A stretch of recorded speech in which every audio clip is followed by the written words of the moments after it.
the society butterfly done come back to her cocoon. I never spent such an afternoon in my life. We had the regular monthly meeting of the Women's Auxiliary. Oh, Blabbermouth Incorporated. Never been to a home like Mrs. Van Pelt. She's real society. Oh, so you're mixing up with the Hoy polluted, huh? I got quite friendly with Mrs. Van Pelt. I invited her and her husband over here next Thursday night. Oh, so you met him, too? Mm-hmm. He's a very distinguished man, George. He was busy all day doing research at the library. Well, now about Thursday night, honey, I don't like... Now, look, George, I don't want any argument. It's about time you met some decent people instead of that horrible, uncouth group you associate with. It would do you good to meet a man with accomplishments like Mr. Van Pelt. Well, I done met all the accomplished people I want to know. Like Andrew Brown, for instance. Yeah, like Andrew Brown. Well, what, may I ask, has he ever accomplished? Well, he, just yesterday, he had a run of 13 balls in the side pocket without once leaning on the pool table. That's what I'm talking about. And they're hanging over pool tables. You never find him in a public library. No, they ain't got no pool tables in there. George, it's all settled. They're coming over next Thursday night. All right, all right. Oh, and George, I need a dress for the occasion. Why, certainly. I wouldn't expect you to meet them in your camisole. I'm talking about a new dress, and not one of those cheap ones either. I want to make an impression on the Van Pelt. And unless you do something about getting me a new dress, there's going to be plenty of trouble around here. Oh, Stephen, if you don't do something about getting me a new dress, there's going to be trouble. And I mean that, you big lummox. There's going to be trouble. And that's what she said to me, Calvin. You know, sounds to me like she's hinting for a new dress. Oh, I bet you got a dress, Kingfish, right there in that box there. No, Calhoun, this is what I'm going to use to get the dress with. I don't get it. Well, this is the only thing of value that I could think of. This is Sapphire's fur coat that she had in cold storage, and I just took it out this morning. Oh. And I figured on selling the thing and using the money to buy her a dress with. Yeah. What kind of fur is it anyway? Oh, it's a very unusual fur. That's muscat-dyed squirrel. Who you figuring on selling to? Never mind. Don't answer that. I know. Andy. Well, you see Andy going around with a new girl. Yeah. And he ain't making such good time with her. And he kind of looking for a wedge. Yeah, I see. And then you're going to give the money to Sapphire, huh? No, I ain't, Calhoun. I'm going to buy the dress myself. You? Yeah, because every time she buys a dress, it's always out of style in about 5 years. Yeah. I'm going to buy her a lifetime thing. Yeah. I don't see no reason why a man can't buy a dress as good as a woman know how. Yeah, and I tell you, Calhoun, Huh? when I gets the money, why can't you go up to the department store with me? You know, they say 2 heads is better than 1. Yeah. Well, I'll be glad to, Kingfish. Well, see you later.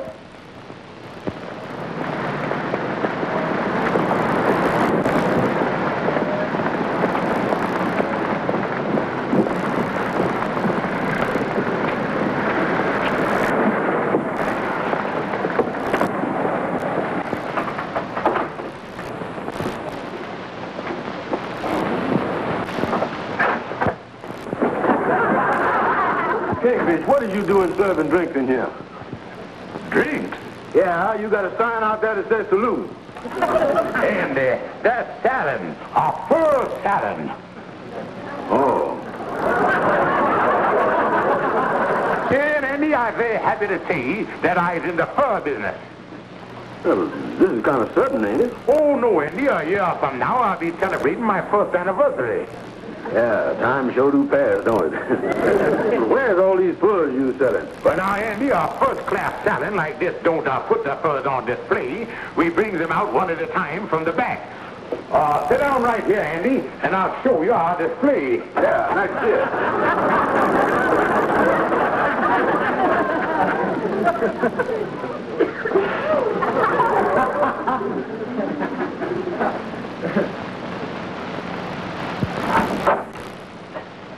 There you is, son. Take a gander at that. Yeah.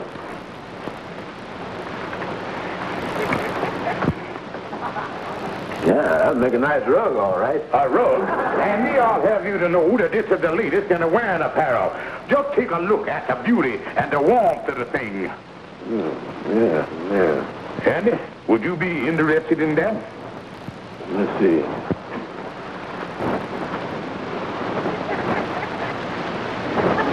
No, Kingfish, I just think I'll stick to my old top coat. Oh, no, Andy, not for you, but I mean something for you to give to your gal. Oh, my gal, huh? Well, just what kind of fur is this anyway, Kingfish? Andy, that's the rarest of all wildlife. The rare and beautiful and elusive mink. Mink? Yeah, Andy, just like this animal here. That looks more like a fox to me. Oh, Andy, that's a long-legged mink. I seen a mink in the window once, but it didn't look nothing like this. Well, Andy, this is a brand new breed. Oh, it is, huh? Yeah, I know you heard of the other shades, the golden honey, the silver blue, but Andy, this is the very latest thing, sunset orange. Any man who would give his girlfriend a garment like this, he would be in solid for the rest of his life. This is beginning to make sense, Kingfish. With this jacket, I could really get in good with my new gal. How much you want for it? But Andy, I'll tell you what. I guess you know you done picked one of the most expensive furs there is. And as close as I is to you, I couldn't let it go for less than $50. That's a lot of money, all right. For mink. But being this is sunset orange, I guess the sky's the limit, huh? Okay, Kingfish, you got a deal. All right. Hey, here's $50. Thank you. Can you wrap it up for me? Oh, sure, Andy. I'd be glad to. Here you is, son. Sorry I ain't got no ribbon. Yeah, well, I'll get on up and give it to my gal. Thanks a lot, Kingfish. Oh, don't mention it, Andy. Don't mention it.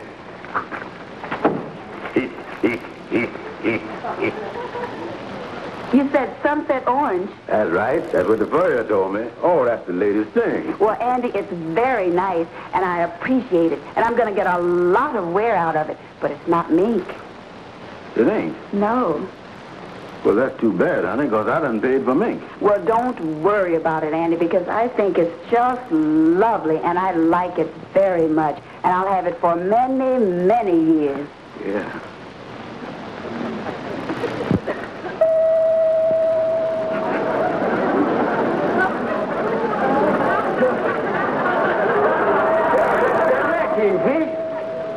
Women always make so much fuss about buying a dress. I guarantee you there's nothing to it. No, just a matter of using your head, that's all. Ooh, how do you do that? Excuse me, miss, but would you wait on us, please? I'll be with you gentlemen in a moment. Sapphire's a 36. Yeah. We'll sort of look over the rack here until the sales lady can help us. Yeah. There's 42, 40, 38. Yeah, here's a 36. Yeah. There is a bigger 36 I don't ever see. Yeah. Well, maybe you look at the number backwards, Kingfish. Maybe it's a 63. Now, what can I do for you? Oh, I'd like to get one of these dresses for my wife. Are these the 36s? Yes, everything from here on.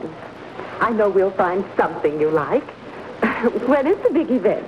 Well, next Thursday from 8:30 till 12. 8:30 till 12?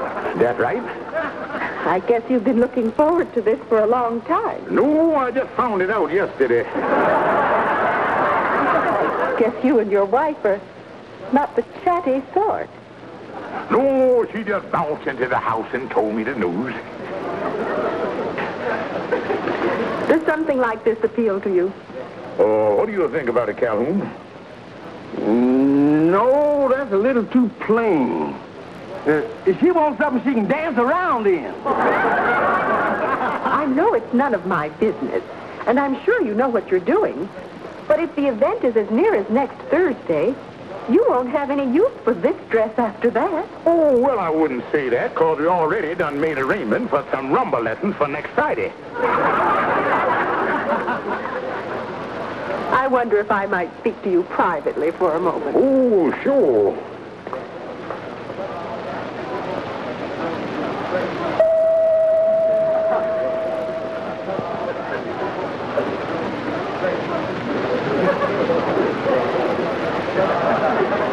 Calhoun, we got to go up to the 6th floor.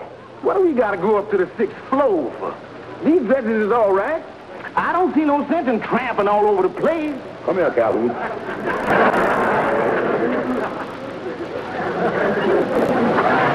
Well, is you gonna walk up or use the elevator? Oh, George, it's beautiful. Well, I'm glad you like it, honey. Just absolutely beautiful. And it's the right size, too. Oh, I could tell from the material that it's an expensive dress. Oh, yeah, honey, that's the original copy of a Sapphire. But how do you get the money for anything like this? Now, don't worry about that. You didn't sell anything about it to get it, did you? Honey, how could you think a thing like that? Well, I'm sorry, George. It's just that it's so gorgeous. Well, honey, I'm going to tell you a little secret. For the past 4 months, I've been putting away 50 cents a day out of my lunch money. Because I done decided to buy you something really beautiful. Oh, George, I never knew you were so thoughtful. Oh, by the way, George, I heard from Mrs. Van Pelt today. Their plans have changed. Well, what happened? Well, she forgot that the night I invited them over here is the night they're having their big society party, and they want us to come over there. Oh, and George, I do want to look nice. So first thing tomorrow morning, will you get my fur jacket out of storage?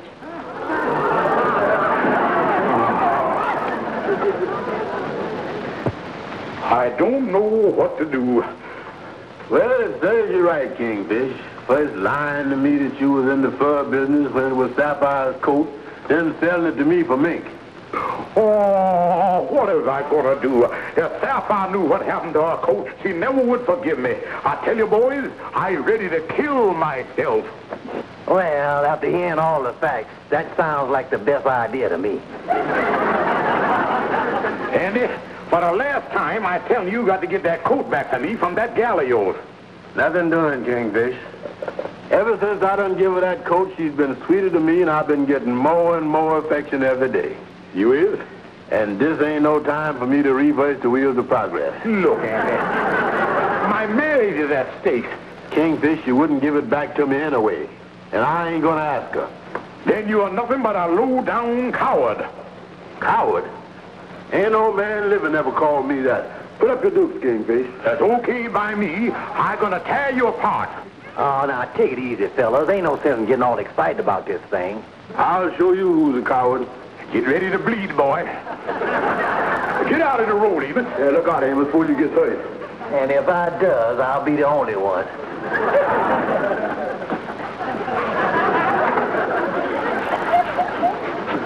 Amos, didn't I tell you to stay out of the way?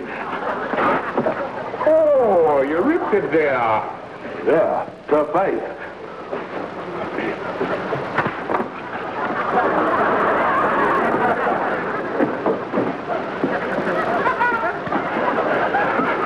End around one. All right. Well, I ain't gonna sit here and watch you two fellas waltz around. If I can help you any, let me know. Oh, brother. Look, Andy, I'm sorry I called you a coward. But after all, we are brothers in that great fraternity, the Mystic Knights of the Sea. But look, Andy, do you think by any chance that she would give you that coat back as you asked her for it? Not a chance, Kingfish. Then, Andy, there's only one alternative. We got to steal the coat back from her. What? Now, she don't know Calhoun, and I'm going to get Calhoun to do the job. Oh, wait a minute, Kingfish. Look, Andy, you take Rosemary for a walk through the park tonight about 9 o'clock. Calhoun will be waiting there. And the whole thing ain't going to take more than a few minutes. Ooh. Well, let's see what I'm gonna do here.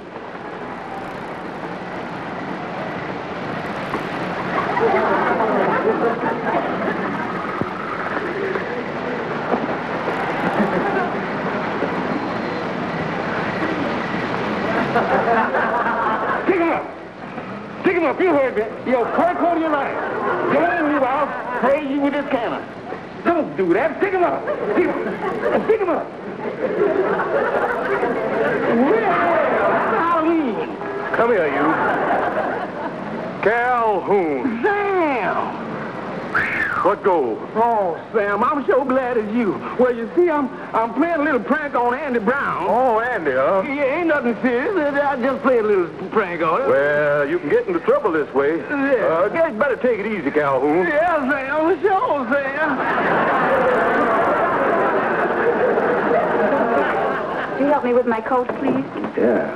Let's hurry up.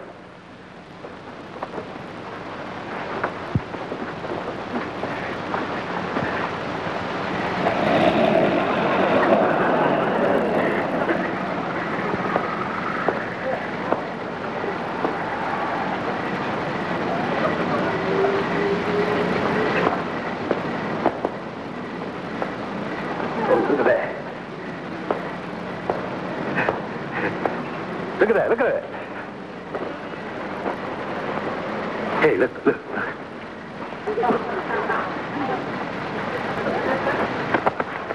Holy smoke, hold up. Yeah, what is all right? The damn got vibes. What I'm trying to say is to hold up. Well, Rosemary, give him the fur coat like he said. But he didn't ask for my fur coat, Andy. Oh, sorry. Yeah, but that's what I want, all right, is your fur coat. He said it that time. I'm not going to give it to him. Oh, you ain't, huh? See what my trigger fingers look like. Listen, I'm not going to give you my fur coat. Now, look, Rosemary, you got to give it to him. After all, he's the hold-up man, and we're the victim. You don't want to violate the criminal code. If he wants something, I'll give it to him. Wait a minute.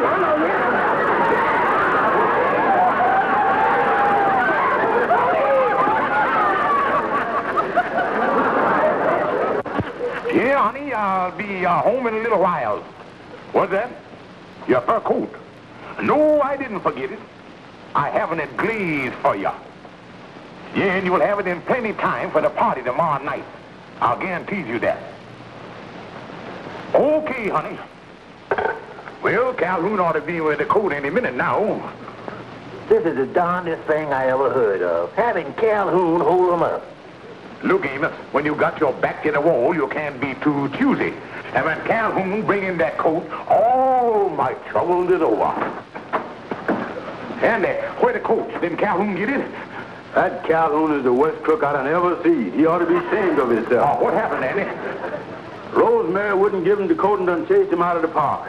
Oh, this is the end of the world. Not quite, Kingfish. And there's worse to come. Rosemary done told me tonight that me and her has been invited to the Van Pelt party, and she's gonna wear the fur jacket.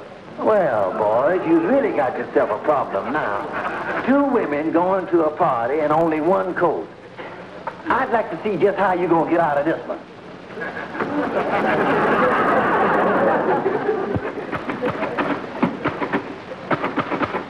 Well, that's all, Andy. I got it.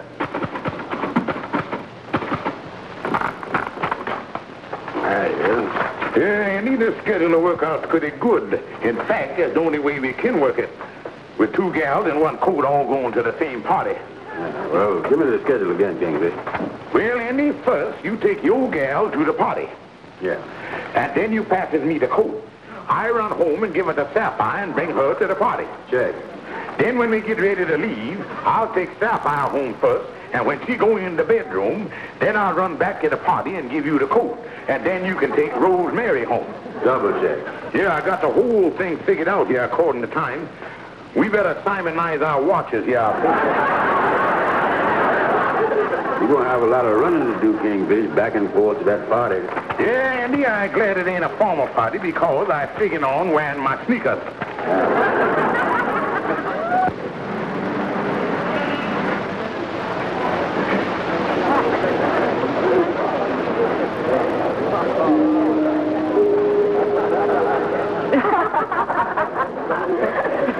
Oh, excuse me. Oh, hello, Rosemary. How are you, Mrs. Van Pelt? I'd like to introduce my escort, Mr. Brown. How do you do? How do you do, Mr. Brown? Won't you both come in? Thanks.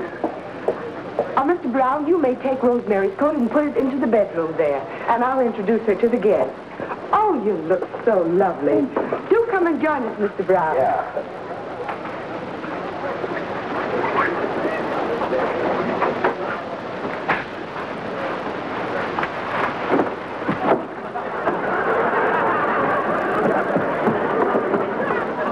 All right, operator, thank you. George, I've been trying to reach you all over town. What's the idea of coming in here at the last minute with my coat? Well, honey, I told you I was going to have it glazed, and he just finished with it a little while ago. Well, it doesn't look any different to me. Hurry and help me into it. Come on, we're late. Yes, my dear.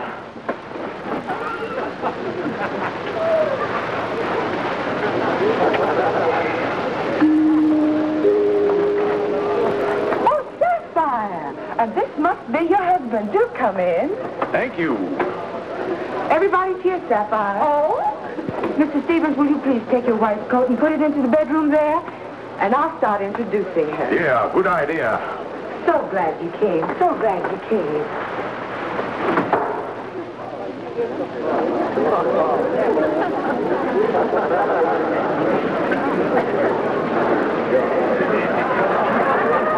George, it's only 12 o'clock. Why do we have to leave so early? Well, honey, you know the night when we were dancing the rumba and I sideswiped Miss Van Pelt, I think I dislocated one of my vertigos. Too bad, George. Get my coat. Oh, are you leaving, Sapphire? Yes, we are, Rosemary. Well, we'll go together. Oh, fine. I'll get Andy.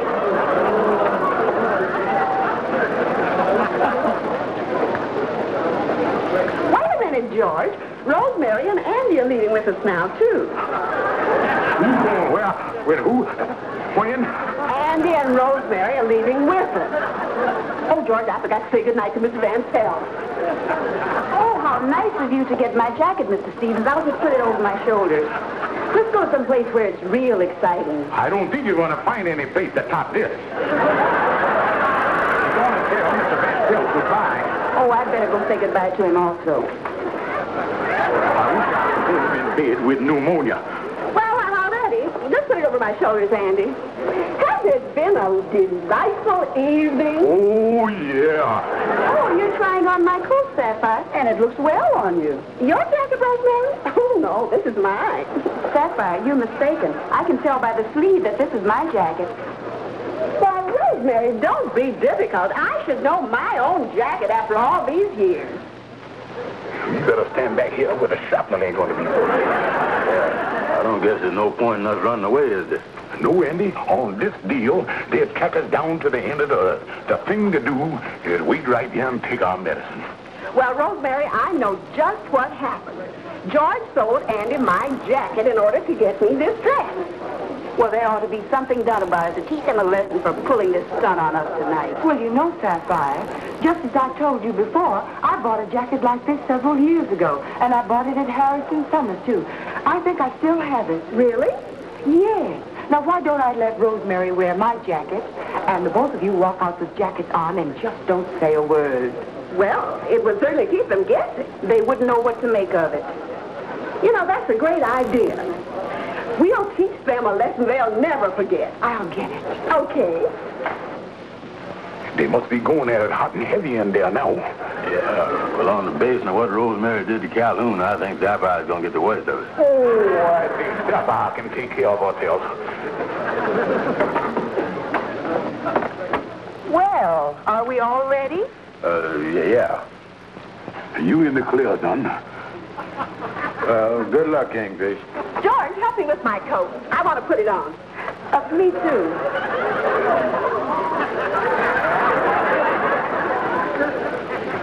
Well, shall we go someplace and have coffee? Oh, that's a wonderful idea. Let's go.